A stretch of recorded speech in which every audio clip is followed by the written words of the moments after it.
এক নাবালিকার সঙ্গে জোরপূর্বক সহবাসের অভিযোগে গ্রেপ্তার এক ব্যক্তি। ধৃতকে আদালতে পাঠালো পুলিশ। পুলিশ সূত্রে জানা যায়, হাওড়া আরপিএফের পক্ষ থেকে গত 24 জুলাই তারিখে পান্ডুয়া থানায় লিখিত অভিযোগ জানায়।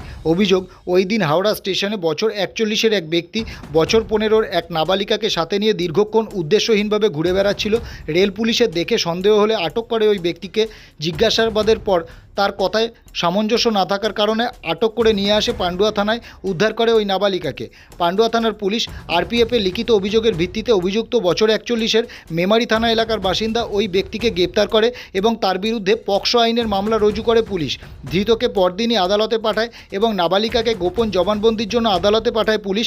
মহামান্য আদালত অভিযুক্ত ব্যক্তিকে জেল হেফাজতে নির্দেশ দেন এবং নাবালিকাকে উদ্ধার করে সরকারি হোমে নিয়ে যাওয়া হয়।